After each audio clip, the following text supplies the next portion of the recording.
Mėly Domantai ir Renata, brangūs jų artimi ir gerbiami svečiai, visus sveikinu Šventų Jonų bažnyčioje.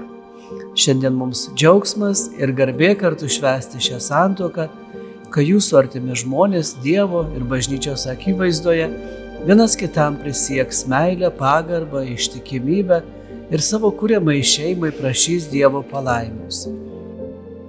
Iš pradžių nuo pasaulio sukūrimo matė, kad žmogui negera būti vienam. Taip ir Domantui ir Renatai nebuvo gera būti vienam ir jie kažkaip susipažino, susidraugavo ir pajuto, kad jiems kartu yra labai gera ir nori visą gyvenimą kartu būti. Tai yra tikrai didelis dalykas ir mes kaip krikščionys tikime, kad Dievas irgi čia dalyvauja ir laimina jų tokį sprendimą.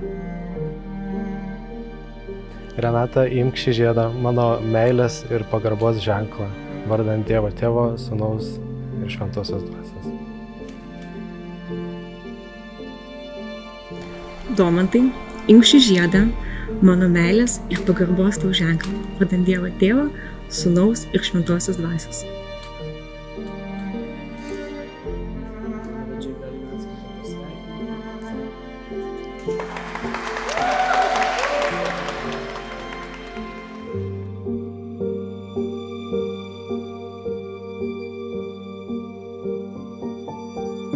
Renata ir Domantai, dar šiandien ryte jūs buvot tik draugai. Renata ir Domantas, jau kažkur po 1:15 jūs jau tapote šeima. Jau sujungėte savo gyvenimą kartu. Taigi mes pagal seną tradiciją reikia suprasti, kad gyvenime būna visokių dienų. Ir linksmų, štai tas gėrimas, ir karčių, štai druska, ir sočių. Taigi tikrai linkime jums visko po truputį paragauti, nes gyvenimas iš to ir susideda.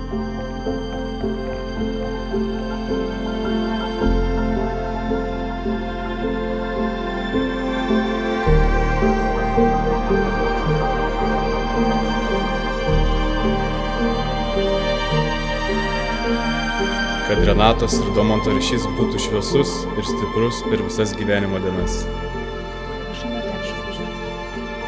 Palaimink Renatos ir Domanto tėvus, giminės, draugus ir pažįstamus, kaimynus ir visus, kurių gyvenimai su jais susiliečia. Palaimink Renatos ir Domanto giminės ir artimuosius, pas tave namo iškeliavusius. Kad Renatos ir Domanto namai būtų ramūs, kad jų durys būtų atviros visiems, kurie juos myli, kad namus suptų saugus ir taikus pasaulis. Prašau.